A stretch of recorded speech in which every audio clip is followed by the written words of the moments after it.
Hey guys, welcome to my YouTube channel. So guys, today I'm very excited because I'm going to start a new playlist that will be on Python and it will be in Hindi.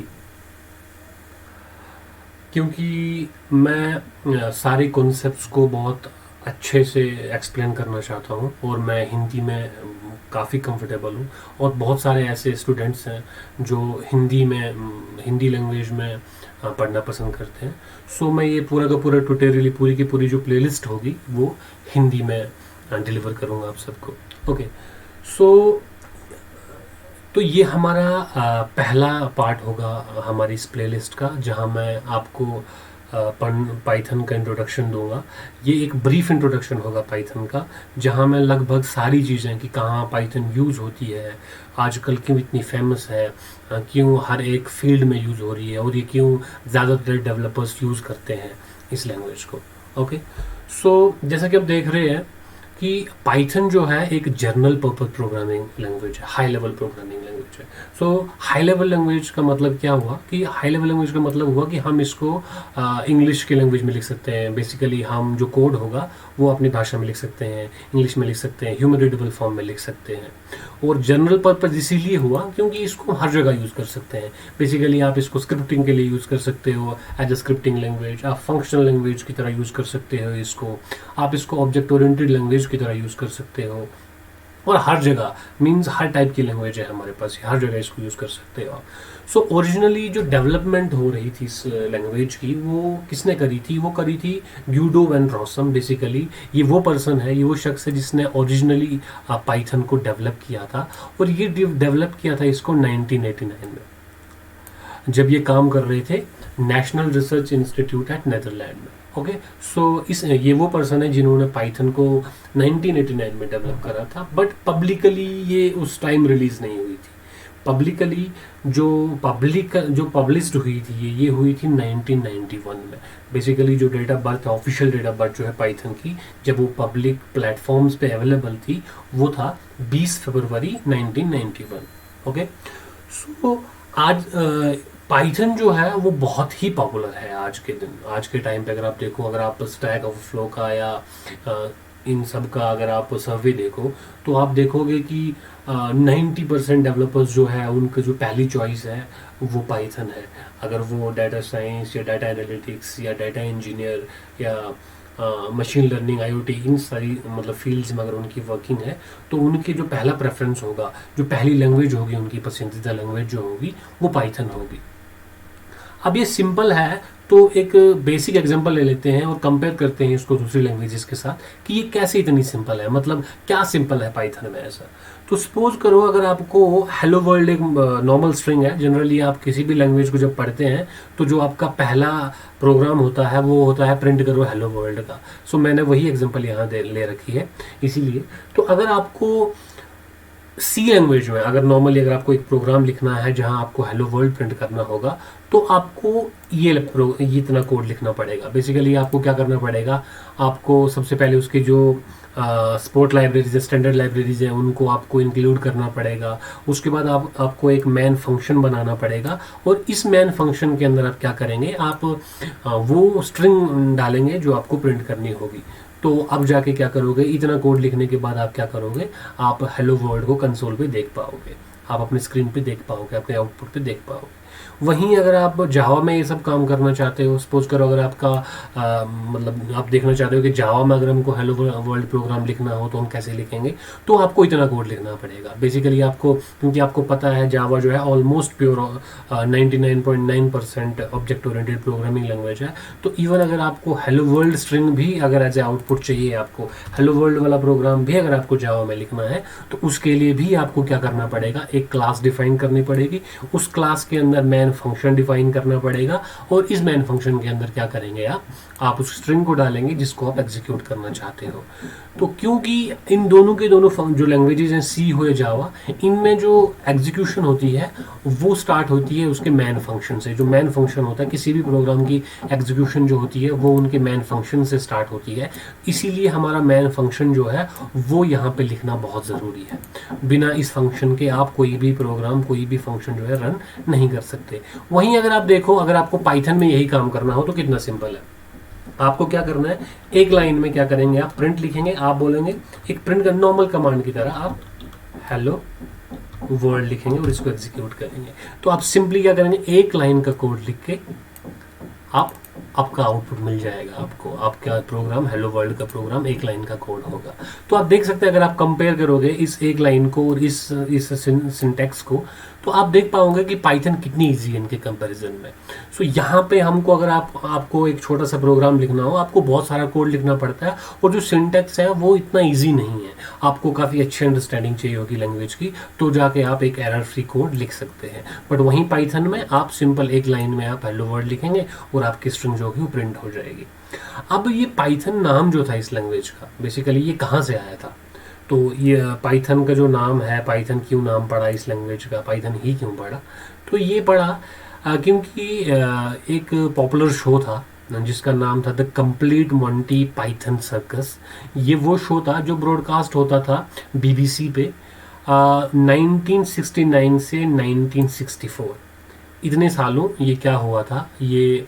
Okay, सो यहाँ पे शायद मैंने गड़बड़ करी हुई है, ये 1964 नहीं, ये होगा 1969 to 1974 if I am not wrong. Okay, हो सकता है गलत हूँ, मैं इसको ठीक कर दूंगा नोटबुक पे, कोई नहीं।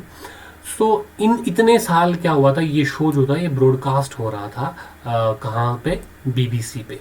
तो वहाँ से जो ऑथर था प्रोग्रामिंग लैंग्वेज का, पाइथन का जो ऑथर था, उसने जो पाइथन लैंग्वेज का जो नाम लिया था वो यहाँ से लिया था। पाइथन को जब डेवलप किया जा रहा था तो वो इंस्पायर्ड थी बहुत सारी लैंग्वेजेस से। बेसिकली हमने क्या करा था, कुछ इंपॉर्टेंट और अच्छे कॉन्सेप्ट्स सी से उठा रखे थे, कुछ इंपॉर्टेंट कॉन्सेप्ट C++ से उठा रखे थे, कुछ पर्ल या शेल स्क्रिप्टिंग लैंग्वेजेस जो थी हमारे पास, हमने उनसे उठा रखे थे। तो मैंने नोट डाउन करा है कुछ फेमस लैंग्वेजेस के नाम, जैसे आप देखेंगे कि हमने फंक्शनल प्रोग्रामिंग के जो भी कॉन्सेप्ट्स है, अगर क्योंकि हमको पता है पाइथन जो होता है एज ए फंक्शनल लैंग्वेज भी यूज़ होती है, as a functional programming language भी यूज़ होती है। तो फंक्शनल प्रोग्रामिंग का जो हिस्सा है वो हमने C से उठा रखा है। ऑब्जेक्ट ओरिएंटेड प्रोग्रामिंग लैंग्वेज का जो हिस्सा है वो C++ से इंस्पायर्ड है। स्क्रिप्टिंग लैंग्वेजेस का जो हिस्सा है वो पर्ल और शेल स्क्रिप्ट से इंस्पायर्ड है। और जो मॉड्यूलर प्रोग्रामिंग है हमारे पास, ये वो कहाँ से इंस्पायर्ड है, मॉड्यूला 3, ये एक लैंग्वेज हुआ करती थी उस टाइम पे जिससे ये इंस्पायर्ड है। तो ज़्यादातर सिंटैक्स जो है पाइथन का वो C और ABC, ये दो लैंग्वेजेस जो थी, C तो आजकल भी यूज़ होती है लेकिन ABC बहुत रेयरली यूज़ होती है। तो इन दो लैंग्वेजेस से ज़्यादातर जो सिंटैक्स है पाइथन का वो उठा रखा है, इन दो लैंग्वेजेस से।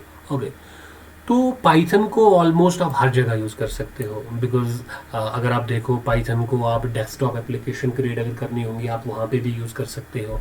आप पाइथन को वेब एप्लीकेशन के टाइम पे भी यूज़ कर सकते हो। अगर आपको वेब एप्लीकेशन यूज़ करनी है, बहुत सिंपल तरीके से क्रिएट कर सकते हो। आपके पास बहुत फेमस वेब फ्रेमवर्क्स अवेलेबल हैं, जैसे आपका जेंगो हो गया, फ्लास्क हो गया। सो ये वो फ्रेमवर्क्स हैं जो यूज़ होते हैं हमें वेब डेवलपमेंट में, जो वेब एप्लीकेशन बनाने के काम आते हैं। हम इसको डेटाबेस एप्लीकेशन के फील्ड में भी यूज़ कर सकते हैं। अगर हमको डेटाबेस रिलेटेड एप्लीकेशन डेवलप करनी है, हम पाइथन को वहाँ भी यूज़ कर सकते हैं। और मोस्ट इम्पॉर्टेंटली नेटवर्किंग प्रोग्रामिंग में भी पाइथन यूज़ होती है। पाइथन को हम गेम डेवलपमेंट में भी यूज़ करते हैं, और जैसे आप सबको पता ही है डाटा एनालिसिस में तो यूज़ होती है। स्पेशली अगर हम एनाकोंडा पाइथन वर्जन जो है, जो फ्लेवर है हमारा पाइथन का, वो ज़्यादातर, क्योंकि वो हाई वॉल्यूम डाटा के साथ जब भी आपको प्ले करना होगा, उसको एनालाइज करना होगा, ज़्यादातर काम अगर आपका बड़े बड़े डाटा सेट्स के साथ है, तो एनाकोंडा जो फ्लेवर है पाइथन का वो बहुत हेल्पफुल होता है, क्योंकि उसकी परफॉर्मेंस बहुत अच्छी होती है उस फील्ड में। मशीन लर्निंग में यूज़ कर सकते हो आप पाइथन को। आप आर्टिफिशियल इंटेलिजेंस एप्लीकेशंस अगर आपको यूज़ करनी है तो आप वहाँ यूज़ कर सकते हो। आप IoT में यूज़ कर सकते हो, और रिसर्च फील्ड में भी यूज़ कर सकते हो। नासा में भी जो पाइथन है वो यूज़ होती है रिसर्च पर्पज़ के लिए। आजकल जैसे आप जानते हो कि बड़ी बड़ी जो हाईटेक कंपनीज है, जैसे हमारी गूगल हो गई, माइक्रोसॉफ्ट हो गई, IBM हो गई, जो बड़ी बड़ी कंपनीज है वो ज़्यादातर अपना जो इंटरेस्ट है वो डाटा साइंस की तरफ, मशीन लर्निंग की तरफ दे रहे हैं, अपनी बहुत सारे इन्वेस्टमेंट वहाँ कर रहे हैं। तो वहाँ भी वो लोग पाइथन को ही as a first language prefer कर रहे हैं। ओके, सो कुछ इंपॉर्टेंट फीचर्स है हमारे पास पाइथन के, जिसकी वजह से ये इतनी फेमस है, जिसकी वजह से इसको हर कोई यूज़ करना चाहता है। सो कुछ इंपॉर्टेंट फीचर्स मैंने लिस्ट आउट करे हैं यहाँ पे। जैसे सबसे पहला जो मोस्ट इंपॉर्टेंट फीचर होता है किसी भी लैंग्वेज का, वो होता है free and open source. So Python आपके पास फ्री और ओपन सोर्स है, आपको कोई भी पैसा नहीं देना है इसको यूज़ करने के लिए। सपोज अगर आपको अपने सिस्टम, लोकल सिस्टम पे अगर आपको चलाना हो तो आपको कोई भी पैसा नहीं देना। आप फ्रीली क्या होगा, आप इसकी ऑफिशियल वेबसाइट पर जाइए, वहाँ से डाउनलोड करिए, इंस्टॉल करिए और you are good to go. आपको ईजिली कोई भी प्रोग्राम रन कर सकते हैं। ये बहुत सिंपल है, जिसकी मैं एग्जाम्पल भी दिखा चुका हूँ आपको। अगर आप इसका कंपेरिजन दूसरी प्रोग्रामिंग लैंग्वेजेस के साथ करेंगे तो ये कितनी सिंपल है आपके पास, आपको वहाँ से पता चल जाएगा। अब ये हाई लेवल लैंग्वेज क्यों है ये भी मैं बता चुका हूँ आपको, क्योंकि आप अपनी लैंग्वेज में कोड लिख सकते हो, ह्यूमन रीडेबल फॉर्म में कोड लिख सकते हो, और इंटरनली जब इंटरप्रेटर इंटरप्रेट करेगा हमारे कोड को तो वो मशीन लैंग्वेज में कन्वर्ट होगा, सो दैट जो पीवीएम होगी हमारी पाइथन वर्चुअल मशीन वो उसको एग्जीक्यूट करेगी। ये डायनेमिकली टाइप्ड है। अभी डायनेमिकली टाइप्ड क्यों है, सपोज करो अगर आपको किसी भी दूसरी लैंग्वेज में, अगर आपको जैसे सी में या जावा में कोई भी वेरिएबल क्रिएट करना होगा तो आप क्या करते हो, आप a is equal to 10 int, तो आप वेरिएबल के पीछे उसका जो डाटा टाइप होगा वो मेंशन करना बहुत ज़रूरी होता है। ये डाटा टाइप क्या बताता है कि इस वेरिएबल के अंदर किस टाइप की इंफॉर्मेशन आप स्टोर कर सकते हो। बट क्योंकि वो सारी की सारी लैंग्वेजेस जो है वो स्टैटिकली टाइप्ड है, बट पाइथन जो है वो डायनेमिकली टाइप्ड लैंग्वेज है हमारे पास। डायनेमिकली टाइप्ड लैंग्वेज का मतलब ये हुआ कि जब आप कोई वेरिएबल डिक्लेयर कर रहे हो तो कोई ज़रूरत नहीं है आपको डेटा टाइप मेंशन करने की। जो वैल्यू आप उसके अंदर पास कर रहे हो उस वैल्यू का जो टाइप होगा वो इस वेरिएबल का टाइप भी डिसाइड करेगा। ओके, इसीलिए ये डायनेमिकली टाइप्ड लैंग्वेज है हमारे पास। पोर्टेबल इसीलिए हमारे पास ये कि आप इसको इजीली एक सिस्टम से दूसरे सिस्टम पे मूव करा सकते हो। मतलब आप क्या कर सकते हो, इसको सिंपली किसी भी दूसरी लैंग्वेज के अंदर एम्बेड कर सकते हो। ठीक है, क्योंकि ये बहुत इजी है यूज़ करने किसी भी लैंग्वेज के अंदर। ओके, प्लेटफॉर्म इंडिपेंडेंट किस तरीके से हुई, प्लेटफॉर्म इंडिपेंडेंट ये हुई, सपोज करो आपने एक वेब एप्लीकेशन को विंडोज़ ऑपरेटिंग सिस्टम यूज़ करके आपने डेवलप करा उस एप्लीकेशन को, और अब आप क्या करना चाहते हो, अब आप उसको लाइनक्स में यूज़ करना चाहते हो, तो बहुत ईजिली आप क्या कर पाओगे, बहुत ईजिली आप यूज़ कर पाओगे इसको। ठीक है, आप कर सकते हो, ये प्लेटफॉर्म इंडिपेंडेंट है, ये किसी भी लैंग्वेज पे चल सकती है। आप एक ऑपरेटिंग सिस्टम पे लिखा हुए कोड को दूसरे ऑपरेटिंग सिस्टम पे चला सकते हो। इसका जो ज़्यादातर फेमस होने का जो मुझे लगता है बहुत बड़ा रीज़न है वो है ह्यूज लाइब्रेरी सपोर्ट। हमारे पास बहुत ही ह्यूज लाइब्रेरीज जो है हमारे पास अवेलेबल है। बेसिकली अगर हमको कोई भी काम करना हो ऑलमोस्ट पाइथन में, उसके लिए हमको एक बनी बनाई लाइब्रेरी मिलती है। हमको सिंपली पैकेज मैनेजर के थ्रू उस लाइब्रेरी को डाउनलोड करना है और उसको यूज़ करना है। अब एक एग्जांपल ले लेता हूँ मैं। सपोज करो आपको क्या करना है, आपको किसी पर्टिकुलर यूआरएल पे रिक्वेस्ट हिट करनी है, तो आप कैसे करेंगे? आप सिंपली, आपको बिल्कुल ज़्यादा कुछ नहीं करना है, आपको सिंपली रिक्वेस्ट नाम की एक लाइब्रेरी हमारे पास अवेलेबल है, आप उसको इंपोर्ट करना है, इंस्टॉल करना है और आप यूज़ कर सकते हो उसको। HTTP रिक्वेस्ट सिंपली कर सकते हो। आपको behind the scene HTTP request करने के लिए क्या कॉम्प्लेक्सिटीज़ हैं, आपको उनमें पढ़ने की कोई ज़रूरत नहीं है, बहुत सिंपल है हमारे पास ये। अब ये इंटरप्रेटेड क्यों है, मैंने आपको बताया, क्योंकि इसमें जो कोड होगा वो लाइन बाय लाइन एग्जीक्यूट होता है। ठीक है, हाँ, और जब आप कोड लिखते हैं उस टाइम पे आपको कोई भी एरर नहीं दिखाता है आपको ये। जब आप लैंग्वेज को रन करते हैं उस टाइम पे अगर आपने कोई सिंटैक्स में एक मिस्टेक करा होगा तो उस टाइप पे आपको ये दिखाएगा, ये एरर देगा। कम्युनिटी सपोर्ट भी बहुत बड़ा है इसका। सपोज करो आपको कोई टास्क मिला, आप कोई काम कर रहे हैं और बहुत मैक्सिमम चांसेस होते हैं कि अगर आप कहीं पे स्टक हो गए तो 99% केसेस में आपको क्या होगा, ऑलरेडी वो प्रॉब्लम किसी और ने फेस कर रखी होगी। आप सिंपली उस प्रॉब्लम को नेट पे सर्च करिए, आपको उसका सोल्यूशन मिल जाएगा। बहुत रेयर केसेस ऐसे होंगे जब आपने कोई प्रॉब्लम फेस करी है और उसका सोल्यूशन आपको इंटरनेट पे नहीं मिला, क्योंकि पाइथन की कम्युनिटी सपोर्ट जो है वो बहुत बड़ा है। बहुत ज़्यादा लोग जो होते हैं, बहुत ज़्यादा लोग जो हैं वो पाइथन को यूज़ कर रहे हैं। ओके, सो जैसे मैंने फ्लेवर्स कहा, तो हमारे पास अलग अलग टाइप की पाइथन अवेलेबल है। तो कुछ फेमस जो फ्लेवर्स हैं हमारे पास पाइथन के, वो जैसे अभी जो इंस्टॉल्ड वर्जन है मेरे पास, वो जो फ्लेवर है वो है सी पाइथन का। So C Python basically performance wise, speed wise अगर आप देखो वो बहुत अच्छी है, क्योंकि इंटरनली ये क्या कर रही है, कंपाइलर यूज़ करती है कोड को कंपाइल करने के लिए। अब वो कैसे करती है वो मैं एक सेपरेट वीडियो बनाऊंगा कि कैसे कंपाइलर यूज़ करती है। हमारे पास जाय पाइथन भी है, या इसको जे पाइथन भी बोल सकते हैं आप, जो कि जावा से इंस्पायर्ड है। यानी जावा एप्लीकेशंस अगर आपको बनानी होंगी, जावा जो आपको जेवीएम के ऊपर रन करनी है, तो जे पाइथन जो है वो एक अच्छा फ्लेवर है, एक अच्छा सोल्यूशन है आपको। आप इसके साथ जा सकते हैं, इसको इंस्टॉल करके इसके अंदर डेवलपमेंट कर सकते हैं। आयरन पाइथन हमारे पास एक दूसरा फ्लेवर है, जो हमारे पास सी शार्प और डॉट नेट, ये जो प्लेटफॉर्म है, इन दो प्लेटफॉर्म के ऊपर जो होता है रन करने में हेल्प करता है, वो यूज़ होता है। और पाई पाइथन जो होता है, जो मेन एडवांटेज है पाई पाइथन का, वो है इसकी परफॉर्मेंस। बिकॉज इंटरनली ये जेट कंपाइलर यूज़ करती है, just in time compiler use करती है, जिससे क्या होता है, कोड का जो इंटरप्रिटेशन होता है, कोड मतलब हाई लेवल लैंग्वेज से मशीन लैंग्वेज में जो कन्वर्जन होता है कोड का, वो बहुत फास्टर होता है जस्ट इन टाइम कंपाइलर के थ्रू। इसीलिए पाइथन जो है इसका, ये जो है इसका मेन एडवांटेज है। रूबी पाइथन भी हमारे पास एक फ्लेवर है, जो रूबी लैंग्वेज का यूज़ करके वो मतलब बनाया गया है, इंस्पायर्ड है वहाँ से। रूबी प्लेटफॉर्म कोई भी, अगर आपको वहाँ पे रन करनी होगी कोई भी पाइथन एप्लीकेशन, तो आपको रूबी पाइथन के साथ जाना चाहिए। और जैसे मैंने कहा, अगर आपको ह्यूज लार्ज मतलब लार्ज वॉल्यूम डाटा सेट्स के साथ अगर आपको डील करना है, आपको एनालाइज करना है, उनको प्रोसेस करना है, तो आप एनाकोंडा पाइथन फ्लेवर के साथ जाइए। ये बहुत अच्छी परफॉर्मेंस देता है, बहुत बहुत ज़्यादा लाइब्रेरी सपोर्ट अवेलेबल है हमारे पास इस फ्लेवर के अंदर, जिससे हम क्या कर सकते हैं, huge large amount of data sets जो होते हैं उनके साथ डील कर सकते हैं।